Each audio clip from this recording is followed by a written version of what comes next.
ونستعينه ونستغفره ونعوذ بالله من شرور أنفسنا وسيئات أعمالنا من يهده الله فلا مضل له ومن يضلل فلا هادي له أشهد أن لا إله إلا الله وحده لا شريك له وأشهد أن محمدا عبده ورسوله لا نبي بعده صلى الله عليه وعلى آله وسلم تسليما مزيدا. وقال ربنا تعالى في كتابه الكريم يا أيها الذين آمنوا اتقوا الله حق تقاته ولا تموتن إلا وأنتم مسلمون يا أيها الناس اتقوا ربكم الذي خلقكم من نفس واحدة وخلق منها زوجها وبث منهما رجالا كثيرا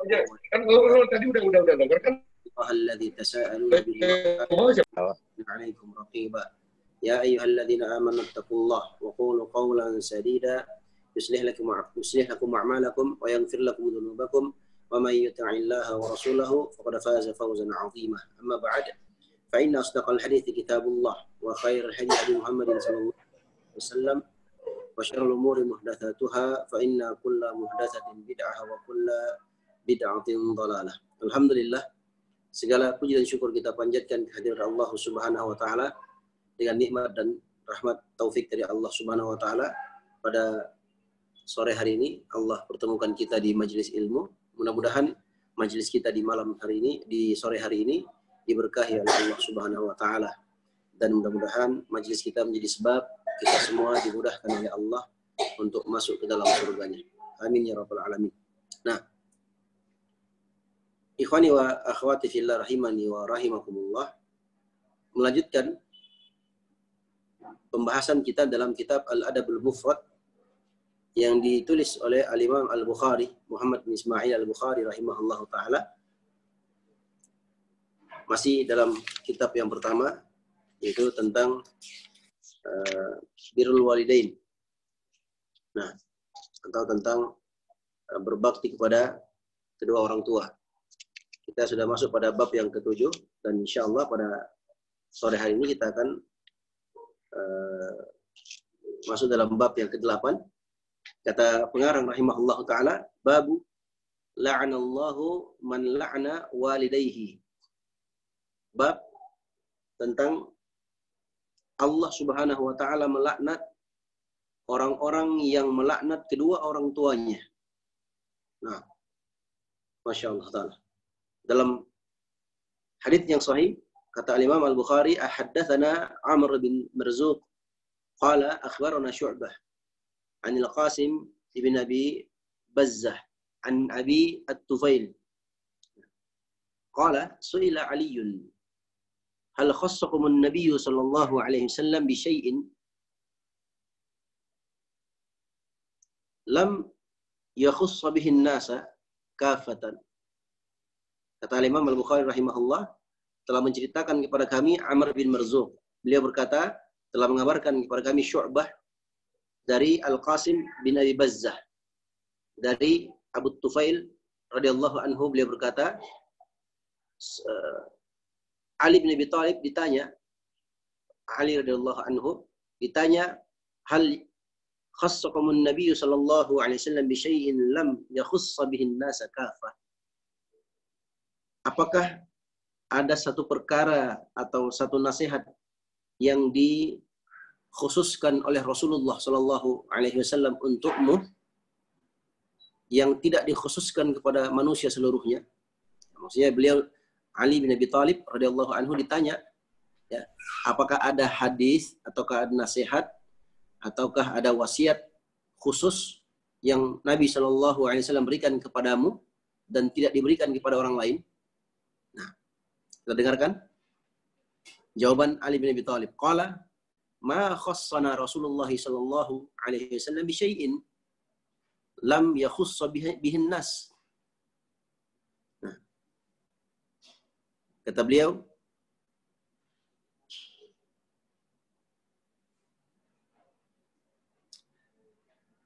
Rasulullah sallallahu alaihi wasallam tidak pernah mengkhususkan sesuatu untuk kami, ya, yang hal tersebut tidak dikhususkan bagi manusia yang lain. Ya. Artinya Rasulullah SAW tidak pernah mengkhususkan sesuatu, ya, yang sesuatu tersebut tidak dikhususkan kepada orang lain. Artinya tetap sama semua. Nabi SAW menyampaikan semuanya. Ya, baik kepada Ali bin Abi Thalib dan kepada para sahabat yang lainnya. Nggak ada yang khusus. Illa, kecuali ma fi qirabi sayfi. Kecuali apa-apa yang ada di tempat sarung pedangku. Nah, ini perkara yang sangat sedikit. Ya. Masya Allah Ta'ala. Thumma akhraja sahifatan. Kemudian Ali bin Abi Thalib mengeluarkan satu lembaran. Jadi tahu ya, apa namanya? Kirabus saif itu tempat pedang. Tempat penyimpanan pedang, sarung pedang lah. Gitu. Nah, di situ ada satu sahifah, lembaran yang disimpan oleh Ali bin Abi Thalib dari Nabi SAW. Fa'idha fiha maktubun. Ternyata dalam lembaran itu tertulis. Ya. Nabi bersabda, la'anallahu man dhabaha li ghairillah. Allah Subhanahu wa Ta'ala melaknat orang-orang yang menyembelih untuk selain Allah. Ya. Menyembelih untuk pohon, menyembelih untuk batu, menyembelih untuk laut, ya, menyembelih untuk tanah kosong, ya, menyembelih untuk tempat-tempat yang dikeramatkan, ya, menyembelihnya untuk selain Allah, mengagungkan sesuatu selain Allah. Ya, menyembelih untuk selain Allah ini masuk dalam kategori perbuatan syirik kepada Allah Subhanahu wa Ta'ala. Karena Nabi SAW bersabda dalam hadits yang lainnya, la'anallahu man dhabaha li ghairillah. Nah, atau hadis ini, la'anallahu man dhabaha li ghairillah. Allah melaknat orang-orang yang menyembelih untuk selain Allah Subhanahu wa Ta'ala. Jadi kalau kita menyembelih untuk selain Allah, jadi dia menyembelih dalam rangka mengagungkan selain Allah, ya, sebagaimana dia menyembelih untuk mengagungkan Allah, berarti dia telah berbuat syirik kepada Allah. Karena menyembelih itu adalah bagian dari ibadah. Menyembelih itu bagian dari ibadah. Nah, menyembelih bagian dari ibadah. Yang kedua kata beliau, la'anallahu man sarqa manaral ardi. Allah Subhanahu wa Ta'ala melaknat orang-orang yang mencuri batas tanah. Manaral ard, patokan atau batas tanah, itu nggak boleh dicuri, maksudnya dirubah. Ya, ini biasa kita lihat di sebagian tempat, di sawah, ya, atau di kampung biasanya. Itu kan ada patokannya, ada apa namanya, batas tanahnya. Nah, ada batas tanahnya. Nah, itu tidak boleh dirubah. Dalam sebagian hadis disebutkan la'anallahu man ghayyara manaral ard. Allah melaknat orang yang merubah batas tanah, atau dia curi tanah orang atau dengan cara merubah batasannya. Itu tidak boleh. Haram hukumnya. Nah, atau dia curi apa namanya, tanah yang bukan miliknya. Entah itu sawah atau perumahan. Biasa kalau kita lihat jamaah yang semoga dirahmati oleh Allah Subhanahu wa Ta'ala, kan di perumahan, kalau kita tinggal di perumahan itu biasanya di perumahan itu kan ada space jalan, yang jalan itu memang sudah diperuntukkan untuk jalan umum, kan begitu. Nah, rumahnya sekian kali sekian, itu rata. Semua orang yang tinggal di perumahan itu sama ratanya ukurannya. Ya. Jadi pagarnya pun harus sama juga, kan begitu harusnya. Nah, ada sebagian orang, ya, karena dia tidak mengerti hukum, ya, dia tidak mengerti agama Allah Subhanahu wa Ta'ala, dia tidak tahu tentang hadis seperti ini, dia pandai-pandai merubah batasan pagar rumahnya. Mungkin mobilnya lebih gede, mungkin lebih besar, ya. Orang lain semua pakai mobil biasa, mungkin dia pakai mobil yang lebih besar, sehingga butuh space, ya, tempat atau garasi mobil yang lebih besar, sehingga dia majukan pagarnya sedikit ke depan, ya, tanpa ada persetujuan dari penduduk yang tinggal di situ, ya. Maka ini tidak diperbolehkan, karena jalan yang ada di luar pagar kita itu jalan umum, nggak boleh kita pakai sembarangan, ya. Kecuali memang ada musyawarah dan persetujuan dari ke semua pihak, ya, dari semua pihak, maka ini diperbolehkan. Kalau tidak, maka tidak boleh, ya. Karena kalau kita rubah itu dikhawatirkan masuk dalam pembahasan ini, mengambil tanah orang lain tanpa hak, ya. Berikutnya kata Nabi SAW, la'anallahu man la'ana walidayhi. Yang ketiga, Allah Subhanahu wa taala melaknat orang-orang yang melaknat kedua orang tuanya. Allah melaknat orang-orang yang melaknat kedua orang tuanya. Kita dapatkan banyak ya, anak-anak yang durhaka kepada kedua orang tuanya, dia berani memaki orang tuanya, dia berani melaknat orang tuanya, subhanallah. Nah, dan pelajaran bagi kita, jamaah yang semoga dirahmati oleh Allah Subhanahu wa taala, anak-anak kita hendaknya sejak kecil kita ajarkan adab. Sejak kecil kita ajarkan dia menjadi seorang hamba yang taat dan takut kepada Allah. Ajarkan mereka sejak dini bagaimana adab-adab Islami. Nah, tentunya ya, ini isyarat bagi kita semua sebagai orang tua ya. Sebelum kita didik anak kita adab-adab Islami tentang akhlak yang benar dalam agama Islam, tentang bagaimana mereka bisa taat kepada Allah, ya tentunya yang pertama, yang harus pertama kali taat, yang tahu ya harusnya orang tuanya, kan gitu. Berarti orang tuanya harus belajar. Ya, orang tua harus belajar bagaimana adab-adab Islami, bagaimana adab-adab dalam Islam, akhlak dalam Islam, bagaimana Nabi Shallallahu Alaihi Wasallam mengajarkan adab dan akhlak, ya, bagaimana dalam Islam diajarkan cara bertakwa dan beriman kepada Allah Subhanahu Wa Taala dengan cara yang baik. Maka orang tua harus belajar. Ya, bagaimana dia mengajarkan anaknya adab, sedangkan dia sendiri nggak ngerti adab. Ya, ini kita harus ajarkan kepada anak kita. Ketika kita sudah belajar, kita ajarkan kepada anak-anak kita.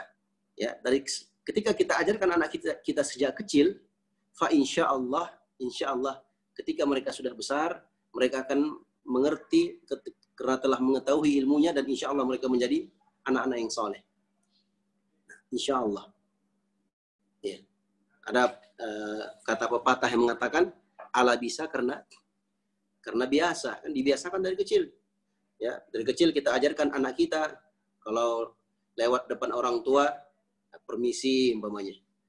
Ya, kalau orang tua ngobrol nggak boleh dibantah ucapannya.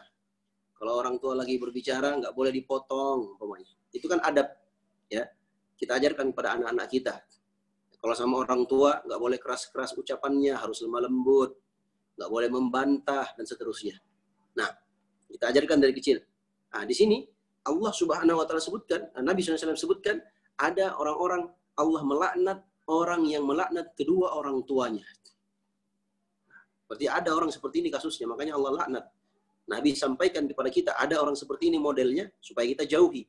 Ya, kata sebagian pepatah Arab, ya, araftu syarra la li syarri, walakin tawaqqihi, wa man lam ya'rifil syarra minal khairi yaqa fihi. Aku mengetahui perkara yang jelek, perkara yang buruk, bukan untuk mengamalkannya, akan tetapi ya, supaya aku bisa menghindarkan diri terlepas darinya. Barang siapa yang tidak mempelajari kejelekan dari kebaikan, artinya mempelajari sesuatu yang baik itu dari kejelekan. Disebutkan kejelekan-kejelekan itu kita pelajari supaya kita tinggalkan, begitu. Supaya kita tahu, supaya kita bisa hindarkan. Sama kita belajar pada hari ini, belajar tentang hadis Nabi SAW yang melaknat, Allah melaknat orang-orang yang melaknat kepada kedua orang tuanya. Kita sudah tahu ini perbuatan buruk, kan begitu. Maka kita harus hindari. Jadi kita mengetahui hal ini supaya kita hindarkan, supaya kita tinggalkan, jangan diamalkan. Nah, khawatirnya kalau kita tidak belajar, kita tidak tahu hadis seperti ini, dikhawatirkan kita malah terjerumus ke dalamnya. Nah, kita belajar. Allah melaknat ya orang yang melaknat kedua orang tuanya. Masya Allah Ta'ala. Ini yang menjadi syahid, menjadi inti pembahasan dalam bab ini. Yang terakhir, kata beliau, dalam hadis ini, la'anallahu man awa muhditha. Allah Subhanahu wa Ta'ala melaknat orang-orang yang melindungi muhditha, yang melindungi pelaku kriminal. Maksudnya melindungi gimana ini? Ya. Maksudnya menghalangi, melindungi orang tersebut dari terkena hukum dan terkena sanksi. Itu tidak boleh kita lindungi dia. Ya. Umpamanya dia mencuri umpamanya. Mencuri.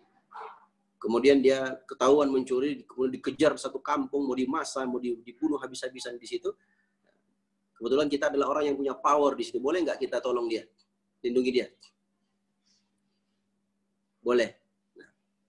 Tapi nanti setelah kita lindungi, kita serahkan kepada pihak yang berwenang. Nanti mereka lah yang menegakkan hukumnya. Kan begitu. Nah, Nah, yang dimaksud di sini yang melindungi pelaku kriminal, maksudnya kalau kita lindungi dia, kita bela dia, ya kita sembunyikan identitasnya dan seterusnya. Nah, ini kena laknat. Kena laknat. Pelaku kriminal ini banyak, jamaah. Ya, kita bisa lebih meluas, melebar lagi pelaku kriminal seperti pengedar narkoba, bandar narkoba umpamanya. Kita tahu si fulan A itu bandar narkoba, pengedar narkoba.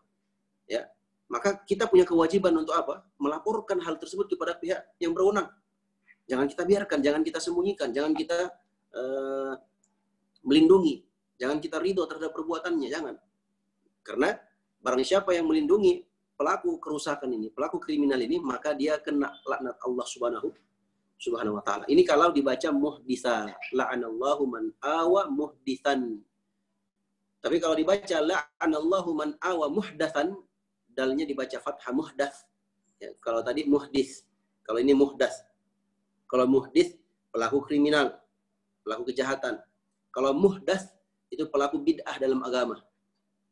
Ya, pelaku bid'ah dalam agama, melakukan perbuatan-perbuatan yang tidak ada tuntunannya dari Nabi Shallallahu Alaihi Wasallam. Maka kita nggak boleh melindunginya. Ya, kita harus meninggalkan, kita harus ingatkan umat tentang bahaya perbuatan itu. Tidak boleh kita ridha, tidak boleh kita mengiyakan dan seterusnya. Ya, kita harus mengingkarinya, kita harus berlepas diri darinya. Nah, mengingkari tentunya di sini sesuai dengan kadarnya, ya, sesuai dengan kadarnya. Ya, karena nahi mungkar, ya amar ma'ruf nahi mungkar itu ada etika-etikanya. Enggak sembarangan juga, ya. Kalau ada kemungkaran, umpamanya antum lihat di kantornya antum ada maksiat umpamanya, naudzubillah min dzalik. Ya. Nabi bersabda, "Man ra'a minkum mungkaran falyughayyirhu bi yadihi." Siapa di antara kalian yang melihat kemungkaran, maka dia harus cegah, rubah dengan tangannya. Fa illam yastati fa bi lisanihi. Kalau tidak mampu dia pakai lisannya, dia rubah.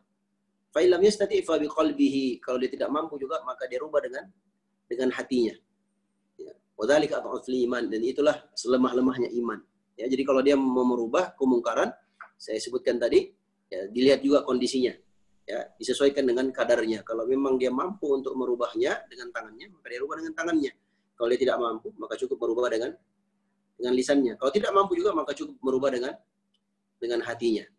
Di kantor kita umpamanya, atau tempat kita ada kemungkaran, ya. Sedangkan di tempat itu kitalah penguasanya, kitalah pemiliknya, maka kita rubah dengan tangan kita.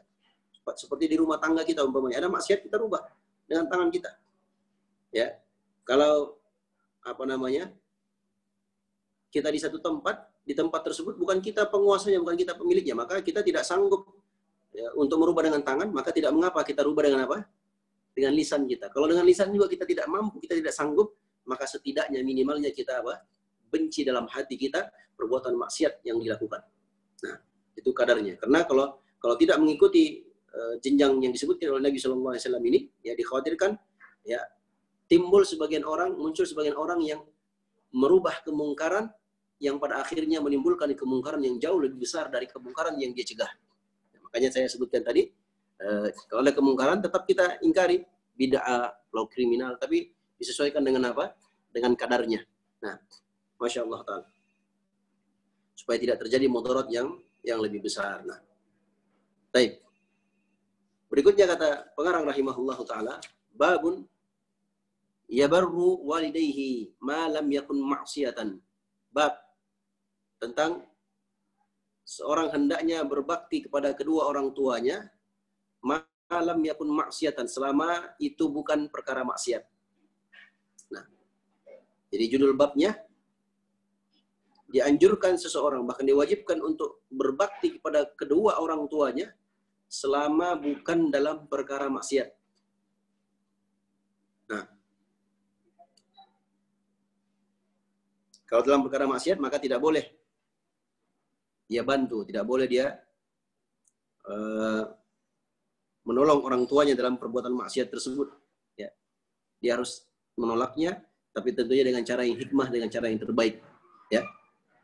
Kata Al-Imam Al-Bukhari rahimahullah, haddatsana Muhammad ibn Abdul Aziz, qala haddatsana Abdul Malik ibn Al-Khattabi ibn Ubaidillah ibn Abi Bakr Al-Basri. Nah, kata beliau telah menceritakan kepada kami Muhammad bin Abdul Aziz Beliau berkata, telah menceritakan kepada kami Abdul Malik bin Al-Khattab bin Ubaidillah bin Abi Bakrah Al-Basri. Beliau berkata, laqituhu bir-Ramlah. Aku bertemu dengannya di Ar-Ramlah, di satu tempat. Qala haddatsani Rashid Abu Muhammad an Syahr bin Haushab.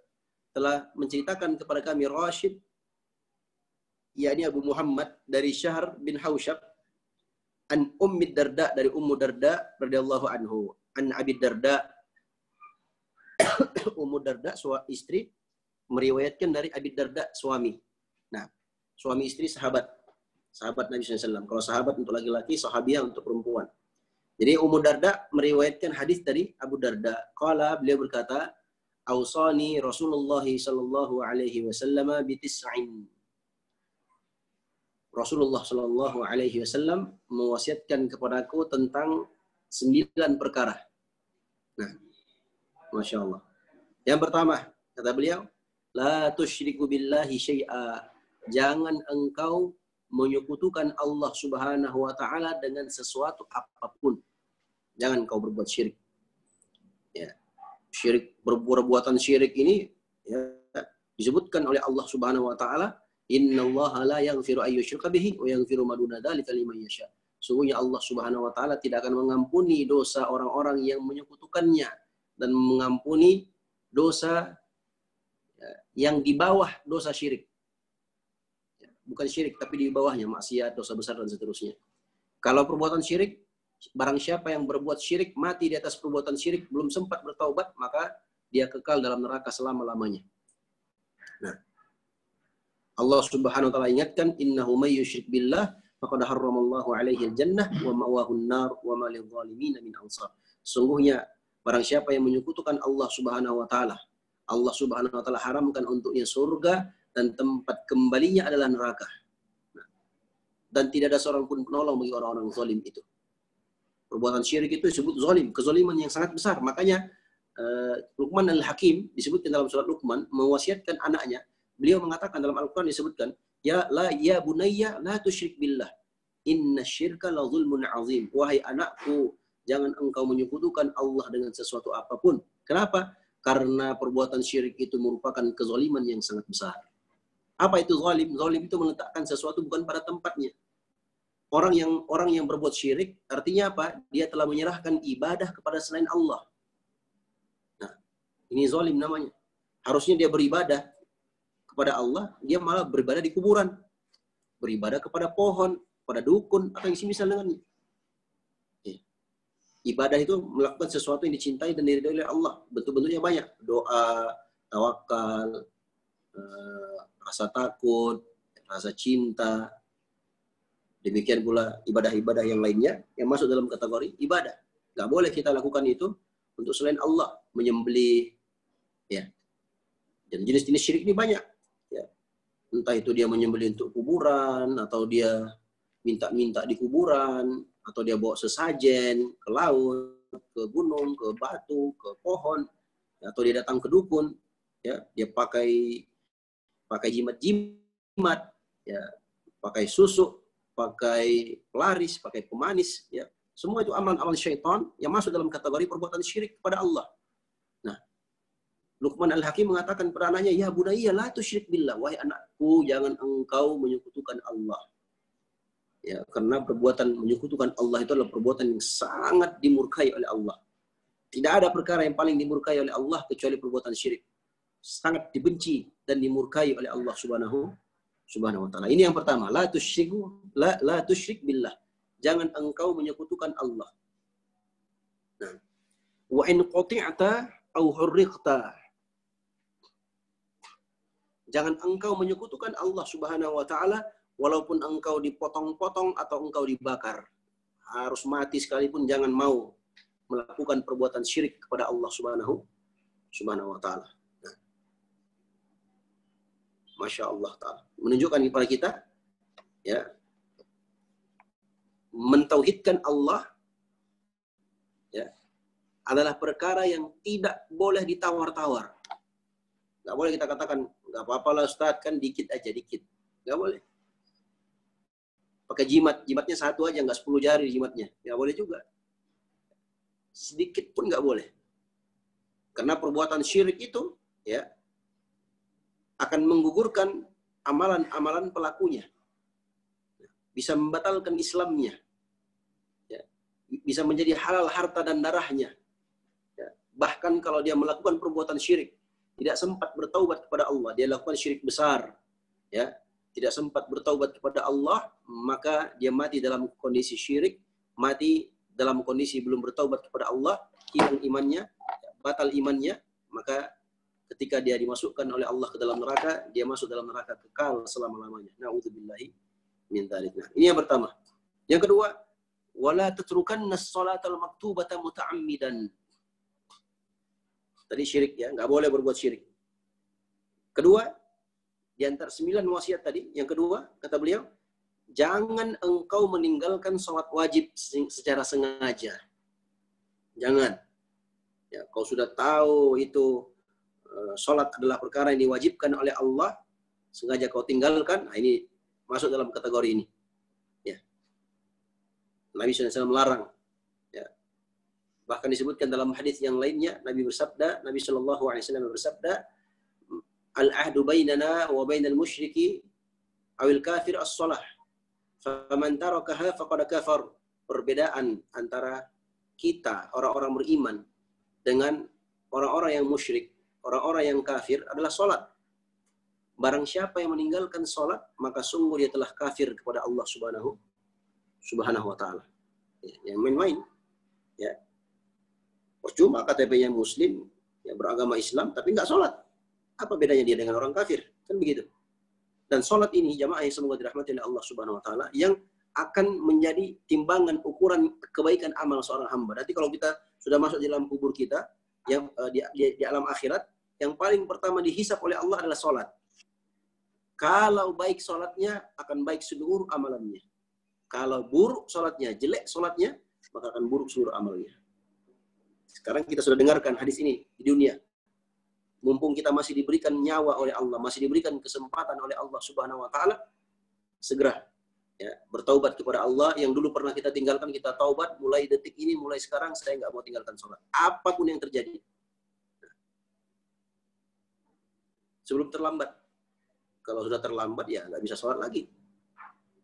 Sebelum nafas sampai di tenggorokan, ya, segeralah bertaubat kepada Allah. Yang pernah tinggalkan sholat, bertaubat kepada Allah. Segera ya, susul kesalahan yang pernah kita lakukan ya dengan perbuatan-perbuatan baik. Ya, kalau dulu pernah kita tinggalkan sholat, mulai dari sekarang ya kita bertaubat kepada Allah, berjanji pada diri kita sendiri tidak lagi meninggalkan sholat, kemudian perbanyak sholat sunnah. Kata para ulama, sholat sunnah itu bisa menutupi lubang-lubang atau bolong-bolong dari sholat-sholat yang pernah kita tinggalkan. Nah, mudah-mudahan itu bisa mengatasinya, bisa mengurangi kesalahan atau kekurangan kita dengan tetap bertaubat kepada Allah Subhanahu wa Ta'ala. Nah, jadi jangan tinggalkan sholat. Sesibuk apapun kita. Karena ada sebagian orang yang tinggalkan sholat. Karena apa? Karena kerja, Ustaz. Masya Allah.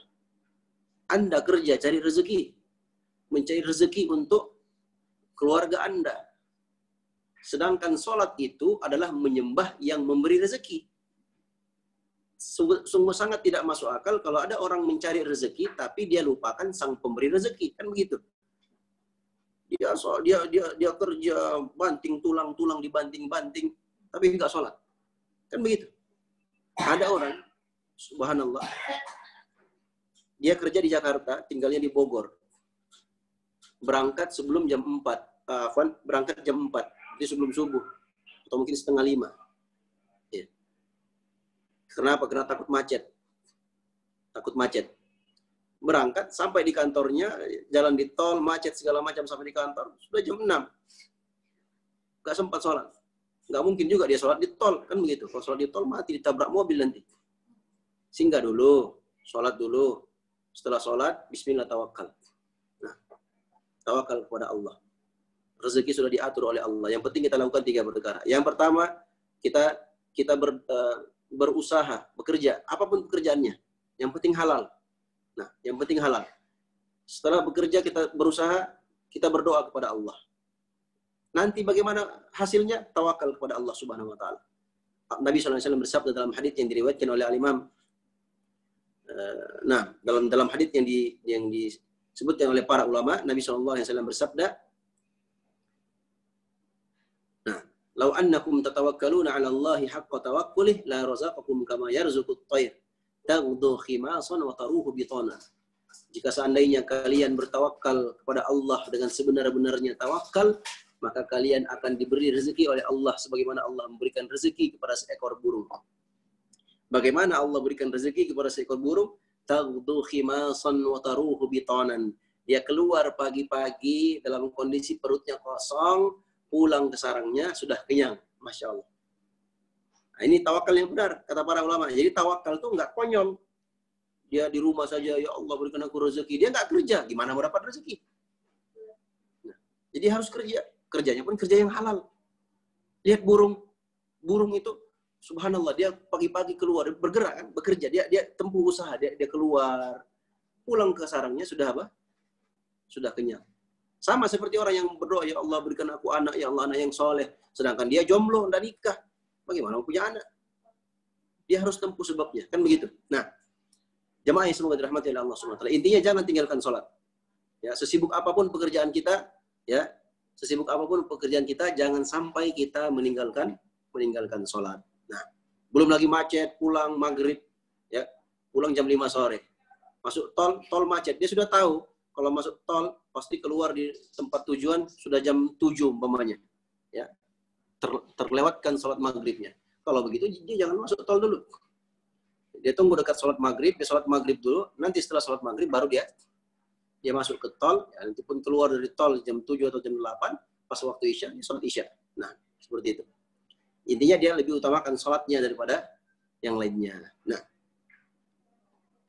kata beliau, وَمَنْ تَرَكَهَا مُتَعَمِّدًا بَرِئَتْ مِنْهُ الذِّمَّةِ. Barang siapa yang meninggalkan sholat itu secara sengaja, maka terlepas tanggungan Allah untuknya. Nah, Masya Allah Ta'ala.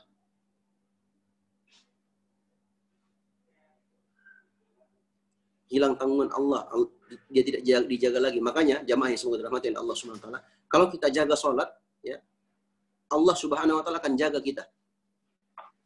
Kalau kita nggak jaga salat kita, ini bahaya. Ya, belum lagi hadis yang lainnya, kena hukum kafir dari Nabi sallallahu alaihi wasallam.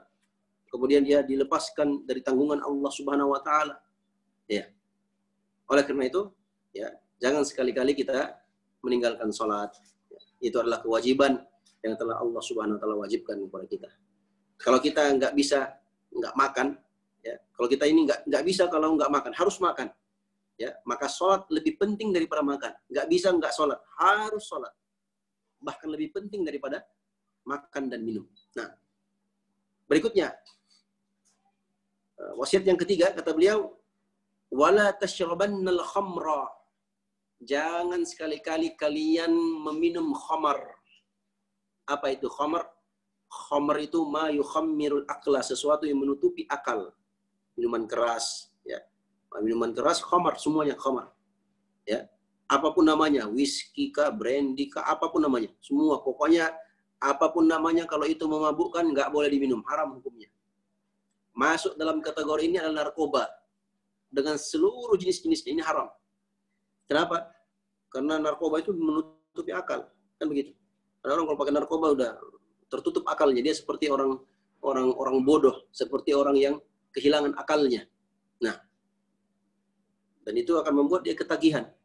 Ya, maka ini masuk dalam kategori al-khamr, dilarang, diharamkan oleh Allah Subhanahu wa taala melalui lisan Nabi Muhammad sallallahu alaihi wasallam. Kenapa khamr itu dilarang? Fa innaha miftahu kulli syarrin.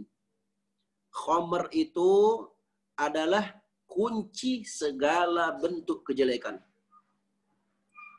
Subhanallah. Kita dapatkan kasus, ya, ada seorang wanita yang mengeluhkan tentang kondisi suaminya. Suaminya peminum. Kalau sudah minum mabuk. Kalau sudah mabuk main perempuan. Kalau sudah mabuk pukul orang, bahkan mungkin bunuh orang. Nauzubillah min dzalik. Ya. Pulang-pulang di rumahnya dia pukul istrinya, subhanallah. Dia pukul anaknya, subhanallah. Nah, ini kunci kejelekan khamar itu. Ya. Demikian pula kalau kita kaitkan dengan narkoba. kunci kejelekan. Ya, habis uangnya, ya, ditangkap polisi, ya, masuk penjara, itu kejelekan semuanya. Siapa suruh dia pakai narkoba? Nah, hilang nama baiknya. Ya, bahkan ada sebagian orang subhanallah dia pakai narkoba sampai mencuri. Ya, karena narkoba itu mahal. Ya, sudah nggak cukup uang, ya mau nggak mau curi uangnya orang atau curi barangnya orang, kemudian dia jual murah, ya, demi untuk mendapatkan barang haram tersebut, ya. Masya Allah Taala. Ini yang ketiga. Jadi nggak boleh berbuat syirik, tidak boleh meninggalkan sholat, ya. Kemudian jangan minum khamar. Yang keempat, kata beliau sallallahu alaihi wasallam, wa'ati walidaika. Hendaknya engkau mentaati kedua orang tuamu. Taati kedua orang tua. Ya. Wa in amaraka an takhruja min dunyaka fakhruj lahumah. Nah.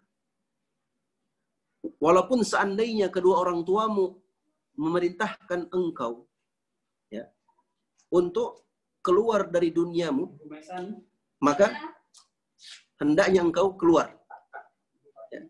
Untuk siapa? Untuk kedua orang tuamu. Artinya selama kedua orang tua kita memerintahkan kepada perkara yang ma'ruf, bukan perkara maksiat dalam urusan dunia, taati. Disitulah keberkahannya, insya Allah. Nah,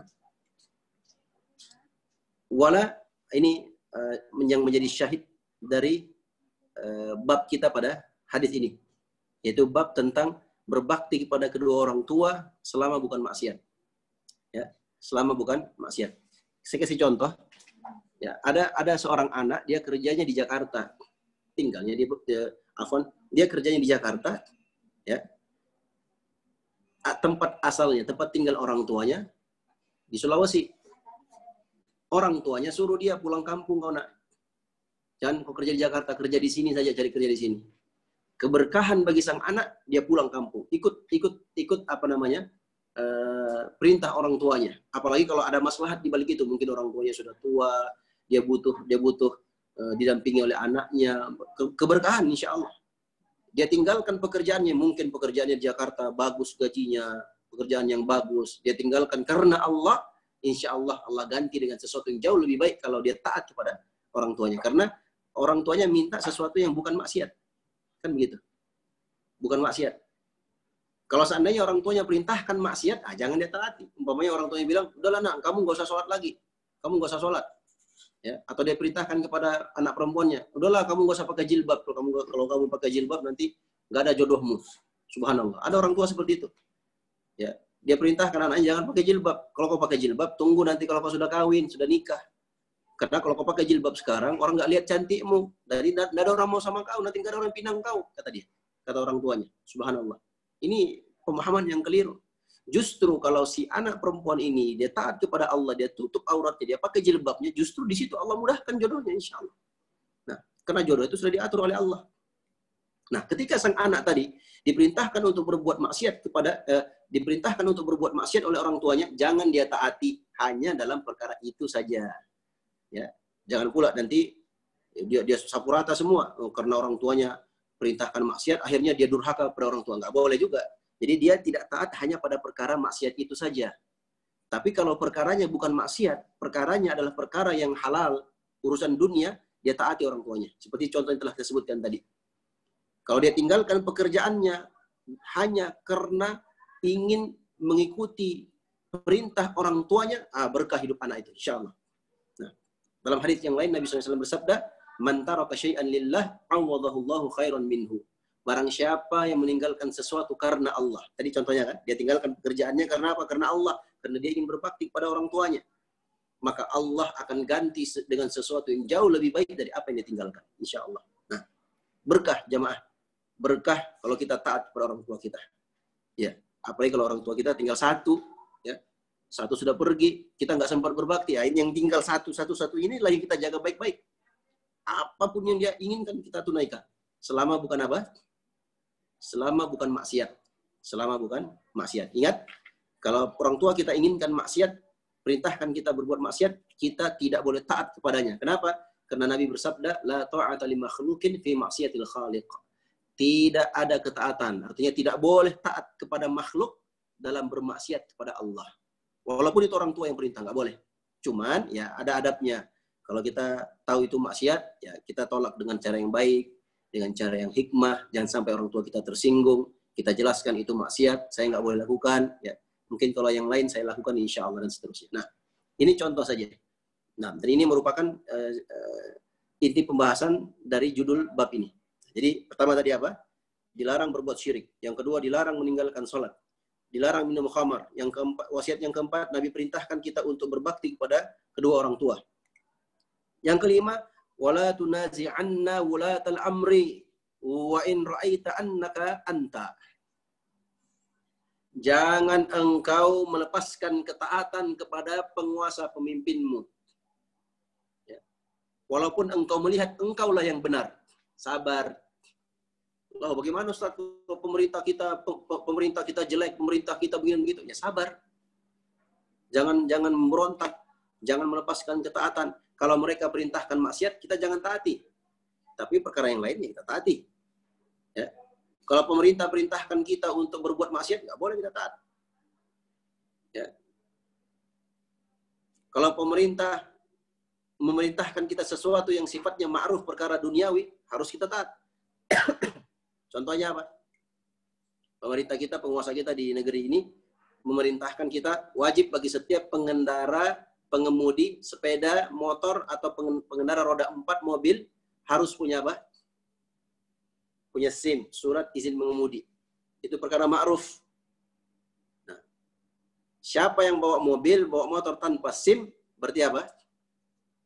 Berarti dia telah berbuat maksiat kepada Allah Subhanahu wa ta'ala. Karena Allah perintahkan kita untuk taat kepada ulil amri, kepada penguasa dalam perkara yang ma'ruf. Allah berfirman dalam Al-Quran, ya ayyuhalladzina amanu ati'allaha wa ati'ur rasula wa ulil amri minkum. Wahai orang-orang yang beriman, taatlah kalian kepada Allah, taatlah kalian kepada Rasulnya, dan ulil amri di antara kalian. Ulil amri adalah ulama dan umara. Masuk dalamnya pemerintah. Ya, umara, pemerintah. Mereka perintahkan perkara yang ma'ruf, ya kita jalani. Nah. Lalu lintas. Ada merah, biru, dan kuning. Merah, hijau, dan kuning. Nah, merah jalan, merah stop, hijau jalan, kuning ya, bersiap-siap. Entah itu siap-siap jalan atau siap-siap berhenti. Ya, perhatikan. Tidak boleh kita melanggar lampu lalu lintas itu. Karena itu adalah perkara yang ma'ruf yang diperintahkan oleh Allah Subhanahu wa ta'ala. Kalau kita langgar, dapat dosa kita. Nah, apalagi sampai menyebabkan kerugian atau mudarat kepada orang lain. Dia tabrak, ya, dia langgar lampu lalu lintas, ternyata tiba-tiba ada mobil dari arah berlawanan, kemudian tabrakan, kecelakaan. Dosanya double. Pertama, dosa karena dia melanggar ketaatan kepada penguasa. Yang kedua, dosanya kepada orang yang dia tabrak, orang yang dia hantam atau dia tabrak dengan kendaraannya tersebut. Nah, Masya Allah Ta'ala. Tidak boleh berbuat syirik, tidak boleh meninggalkan sholat, tidak boleh minum khamar, ya, harus berbakti kepada kedua orang tua, tidak boleh melepaskan ketaatan kepada penguasa atau pemerintah. Yang keenam, wala tafrur minaz zahfi wa in halaqta. Tak boleh, ya, tidak boleh engkau lari dari medan tempur walaupun engkau hancur binasa. Ini berlaku umum, ya, tapi ada pengkhususan dalam ayat yang lain. Ya. Boleh untuk supaya ini terjadi pertempuran, pasukan Muslim, Islam, dan pasukan kafir terjadi pertempuran. Ya. Kata Nabi, nggak boleh kamu lari, walaupun kau binasa. Tapi dikhususkan pada dalil yang lainnya. Boleh mundur, lari, dalam artian lari di sini, mungkin bergabung ke pasukan yang lebih besar, ke pasukan induk. Atau mundur, ya, dalam rangka untuk mengatur strategi, untuk mengumpan musuh umpamanya, kemudian mengatur strategi yang lebih baik untuk menyerang kembali, untuk meraih kemenangan, itu boleh. Tapi kalau lari takut mati, ini nggak boleh. Ini bahaya jamaah. Kebayang nggak kalau lagi perang, ya, kita tidak ingat hadis ini, ada yang lari, satu lari bisa lari semua, kan begitu. Oleh karena itu kita lihat dahulu sejarah para sahabat Nabi SAW.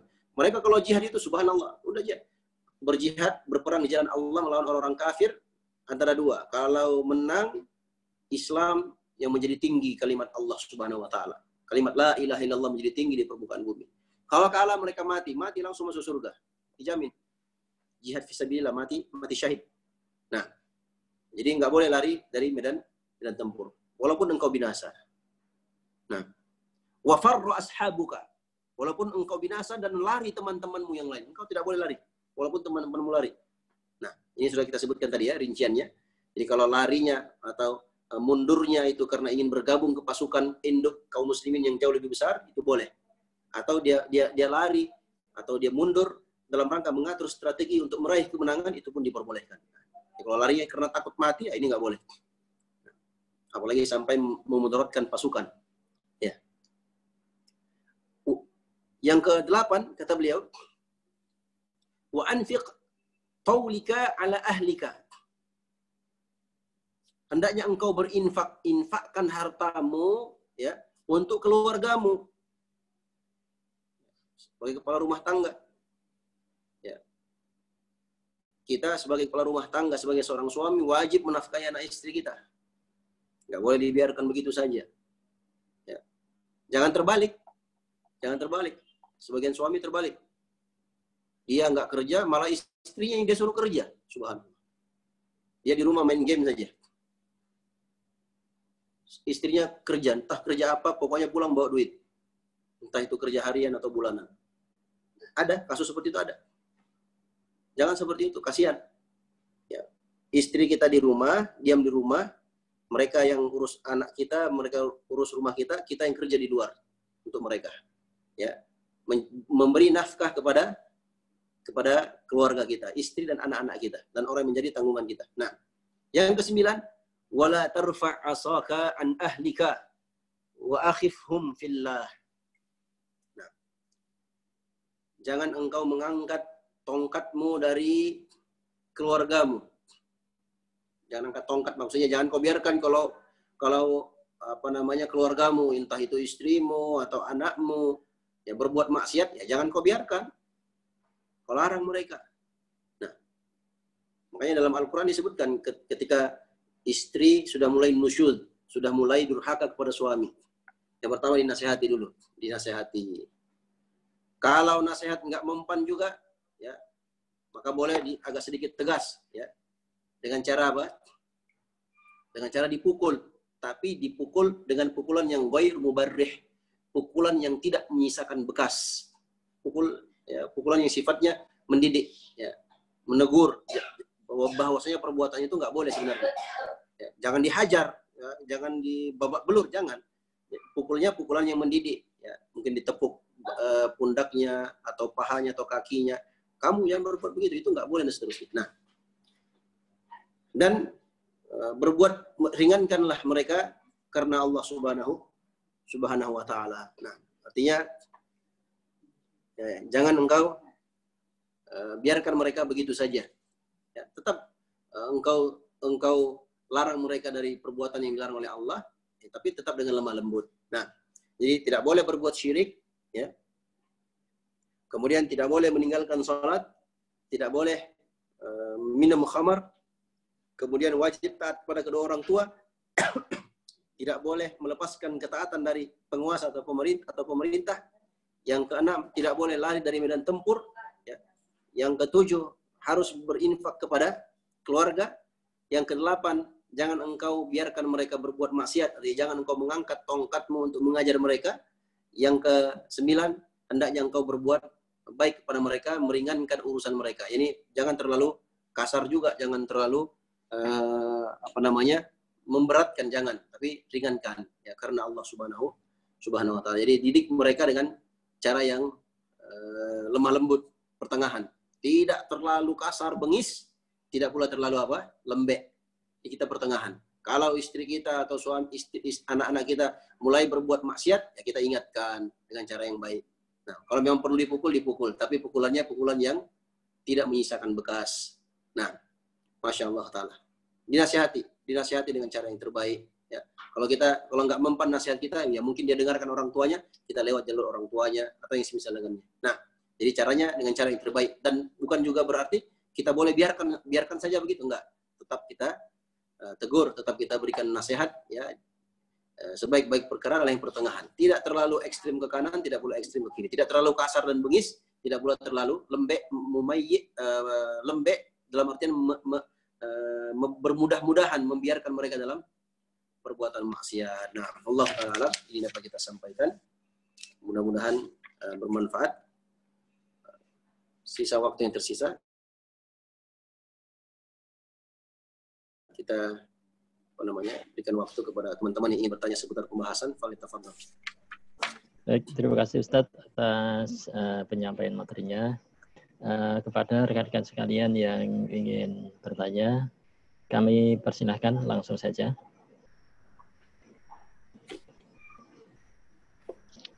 Assalamualaikum Ustadz. Waalaikumsalam warahmatullahi wabarakatuh.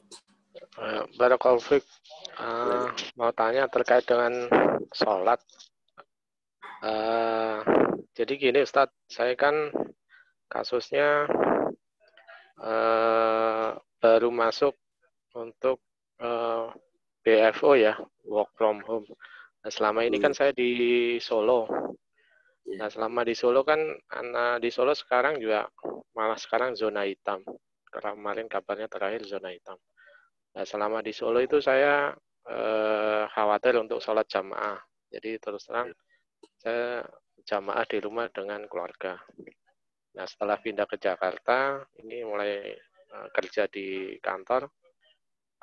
Di kantor sini mengadakan sholat jamaah. Ya, saya ikut sholat jamaah. Tapi pada saat pulang ke kos, mau sholat jamaah, ada kekhawatiran juga. Itu bagusnya gimana ya, Ustaz? Apakah terus ikut sholat jamaah atau seperti apa ya? Jazakallahu khair, Ustaz. Baik.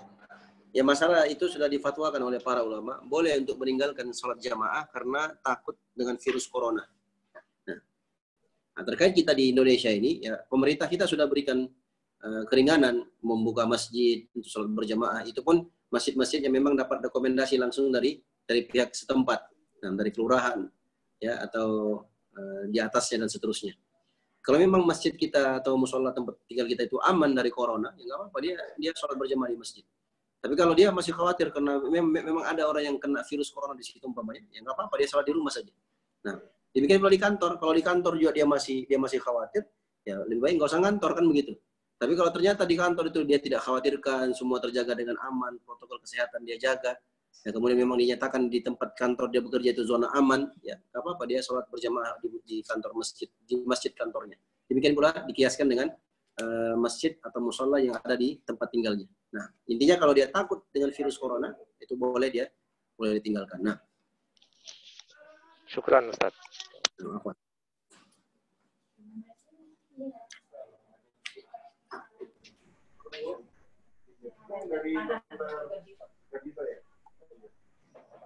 Silakan teman-teman yang lain yang ingin bertanya.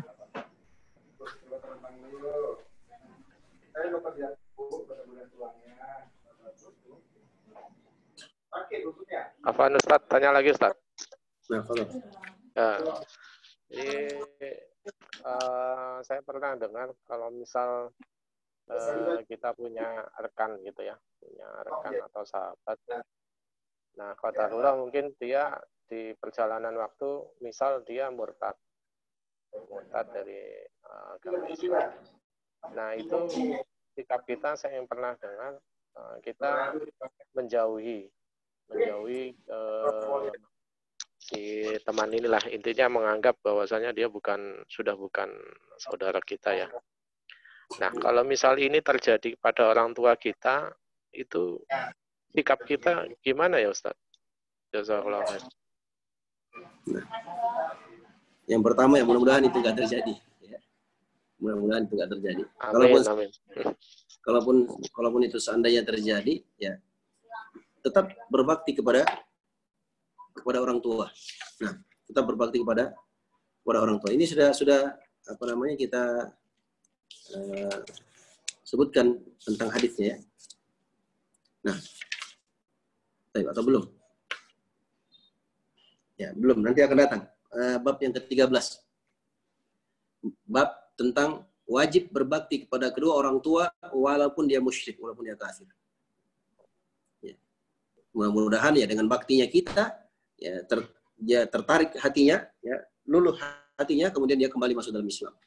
Ya, tentunya kita cari cara terbaik bagaimana supaya dia bisa kembali ke dalam Islam. Nah, jangan malah dijauhi. Kalau dijauhi ya nanti tambah parah kan gitu. Kita sebagai anak yang paling dekatnya lah yang berusaha bagaimana dia bisa kembali ke jalan Islam. Nah, demikian pula teman kita tadi. Kalau memang teman kita itu teman dekat kita, dia mendengarkan nasihat, apalagi dia pernah menjadi seorang Muslim, sekarang dia murtad umpamanya, nggak apa-apa. Kita coba semaksimal mungkin. Mudah-mudahan dia bisa kembali ke jalan yang benar dengan tetap mendoakan, sebut namanya, ya, bangun di sepertiga malam terakhir, waktu-waktu mustajabah, kita doakan dia, sebut namanya, insya Allah ya mudah-mudahan dia diberikan hidayah kembali masuk dalam Islam. Nah.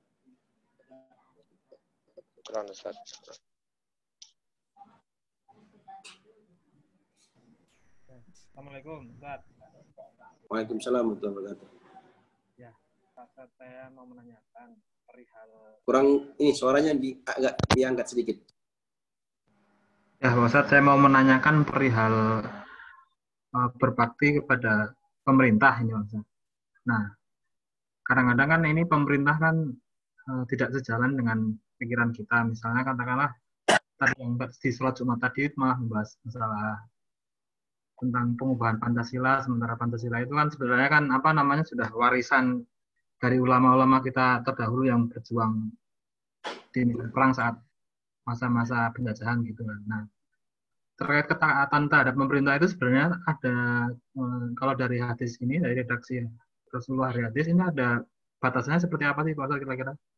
Misalnya katakanlah pemerintah kita zalim atau seperti apa, itu kita apakah harus diam atau harus melakukan misalnya demo atau gimana gitu? Baik. Jadi sikap terhadap penguasa itu telah diatur dalam Islam.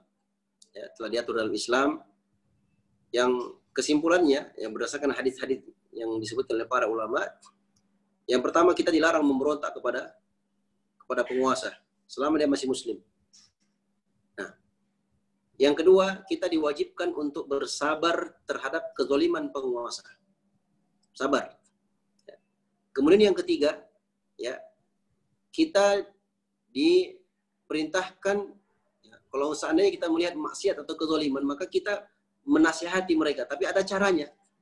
Caranya bagaimana? Caranya dengan 4 mata. Ya. Caranya dengan 4 mata. Man arada ayyan soha lidhi sultanin fala yubdihi alaniyatan, kata Nabi SAW. Siapa yang ingin menasihati pemilik kekuasaan, ya, maka jangan dia tampakkan terang-terangan. Nah, falyakhudh biyadihi, hendaknya diambil tangannya, fayakhlu bihi, dia berdua-duaan dengannya.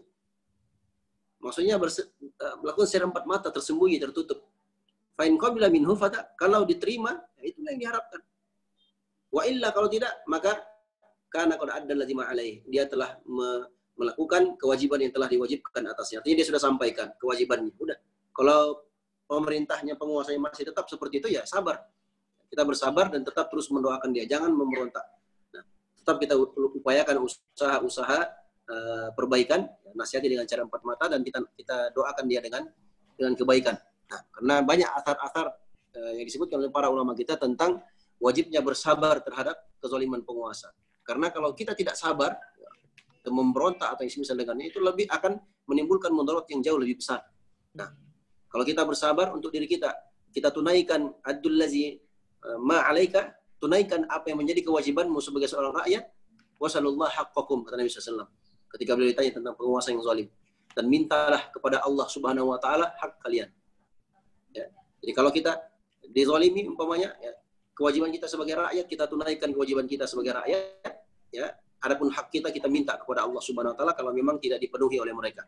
Jadi bersabar. Insya Allah dengan kesabaran ini Allah Subhanahu wa taala akan mengangkat pemimpin-pemimpin yang zalim dan menggantikan dengan pemimpin-pemimpin yang taat dan takut kepada Allah Subhanahu wa taala. Jadi ada rambu-rambunya. Jadi enggak main hantam saja, enggak begitu lihat pemerintah begini begitu langsung kita ini, enggak. Tapi harus bersabar. Yang pertama tidak boleh memberontak, yang kedua bersabar terhadap kezaliman mereka. Yang ketiga, kita menasihati. Dan cara menasihatinya pun dengan cara apa?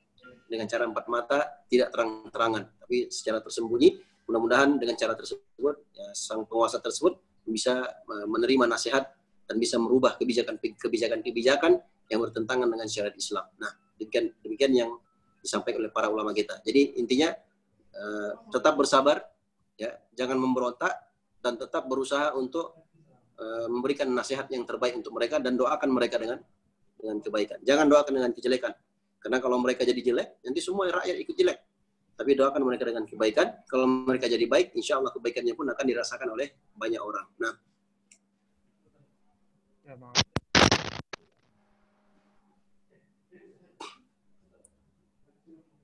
gimana Mas Tria? Bisa dipahami ya Mas ya? Ya cukup, Pak Jat. Terima kasih. Alhamdulillah. Silakan, barangkali masih ada teman-teman yang lain yang ingin bertanya. Mas Rudi, Mas Nawa, Mas Teguh, Mas Pepeng. Silakan.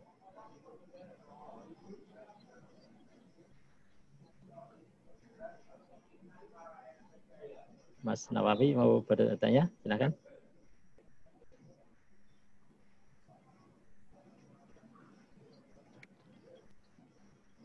Baik, sepertinya sudah cukup Ustaz.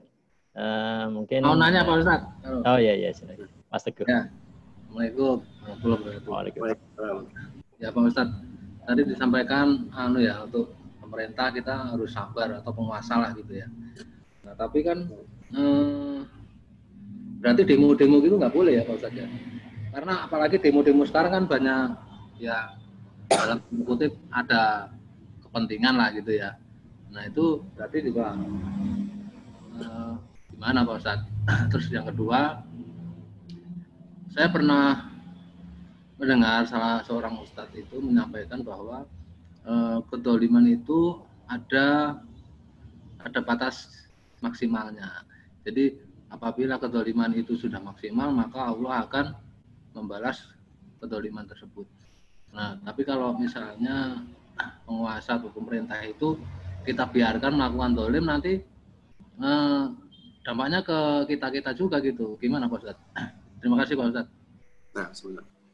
Nah, pertanyaan yang pertama tentang demonstrasi itu bukan ajaran Islam, itu ajaran dari Barat, orang kafir.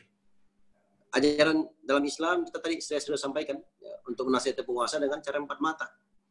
Ya, jadi kalau ditanya apakah demo itu nggak boleh, ya nggak boleh sesuai dengan syariat kita. Ya. Itu tidak diperbolehkan. Tapi kenapa Ustadz banyak orang yang melakukannya? Ya, banyak yang melakukan itu bukan tanda itu boleh kan begitu. Nah, baik, anggaplah, oke. Negara kita membolehkan demo umpamanya. Ya, walaupun dibolehkan demo, tapi itu perkara yang bertentangan dengan agama kita, maka kita tidak lakukan, sabar. Ya, kalau kita bisa menasihati dengan cara empat mata, silahkan. Kalau tidak ya doakan. Ya. Dan ini dari dulu ya, sejak zaman beberapa tahun yang lalu tentang demo dan segala macamnya, sering saya ditanya tentang hal yang seperti ini. Nah, jawaban saya tetap sama, seperti yang disebut oleh para ulama kita. Demonstrasi itu bukan tuntunan Islam. Bukan seperti itu Islam mengajarkan kita untuk menasihati penguasa. Nah, ini yang pertama. Yang kedua, jamaah yang semua dirahmati oleh Allah SWT, tentang kezaliman penguasa atau batas kezaliman yang katanya ada ustadz mengatakan itu ada batasnya. Coba ditanya aja kepada sang ustadz itu batasnya seperti apa. Nah, dia tahu dari mana batas kezaliman itu yang bagaimana kan begitu. Sedangkan Nabi Shallallahu Alaihi Wasallam memerintahkan kita ya. Ketika beliau sebutkan, perhatikan, ini hadis sahih riwayat Muslim. Nabi bersabda,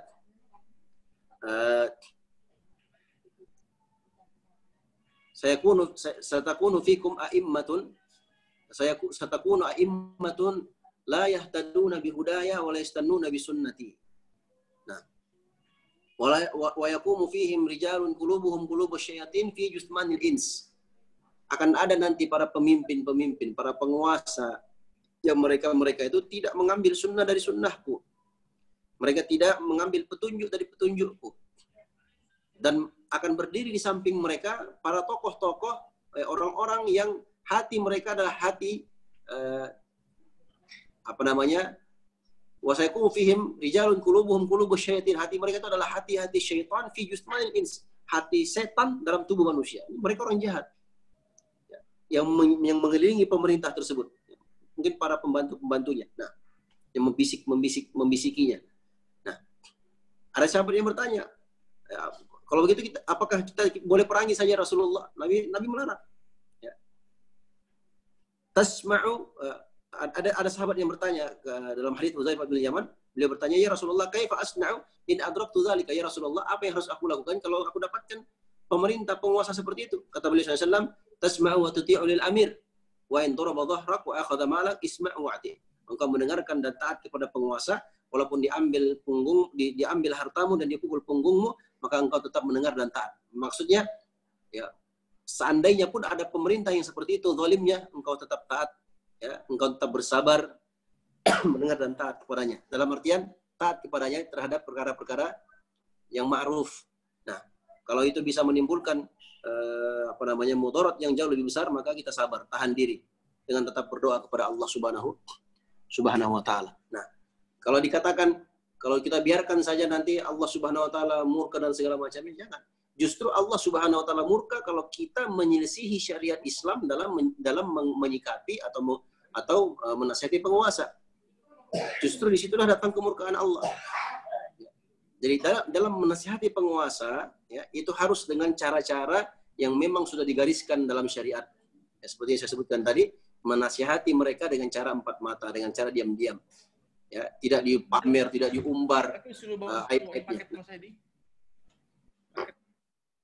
Jadi, ikhwani wa akhwati fillah rahimani wa rahimakumullah, kita doakan, ya. Kita doakan kalau seandainya ada kezaliman, kita doakan mudah-mudahan diangkat kezaliman tersebut. Mudah-mudahan jadi beri taufik. Ya, kita doakan dengan kebaikan. Kata Imam Al-Barbahari rahimahullah taala, "Idza ra'aita ar-rajula yad'u lis-sultan fa'lam annahu sahibus sunnah." Kalau engkau melihat ada orang yang mendoakan kebaikan kepada penguasa, ketahuilah dia adalah pengikut sunnah.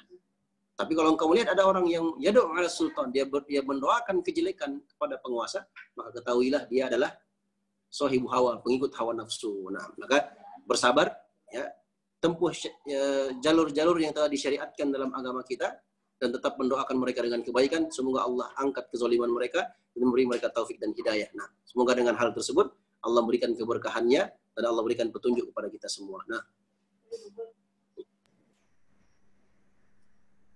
baik, terima kasih Pak Ustadz. Gimana Mas Teguh? Sudah jelas? Ya, makasih Pak Ustadz. Makasih. Ya. Alhamdulillah. Mungkin sudah cukup ya Ustadz ya. Silahkan ditutup Ustadz kajian sore ini. Mudah-mudahan bermanfaat. Semoga Allah Subhanahu wa taala selalu beri taufik kepada kita semua untuk istiqomah di atas agamanya, istiqomah dalam menuntut ilmu agamanya, dan mudah-mudahan Allah Subhanahu wa taala mudahkan kita semua untuk meraih husnul khatimah di akhir kehidupan kita, dan semoga Allah kumpulkan kita semua dalam surganya sebagaimana Allah kumpulkan kita di majlis ini. Amin ya rabbal alamin. Wallahu taala alam wa sallallahu ala nabi Muhammadin wa ala alihi washabbihi ajmain. Kita tutup majelis kita dengan doa kafaratul majlis. Subhanakallahumma wa bihamdika astaghfiruka wa atubu ilaik. Wassalamualaikum warahmatullahi wabarakatuh.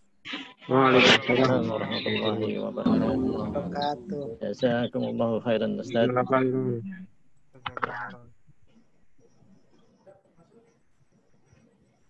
Terima kasih teman-teman, Pak Rudi.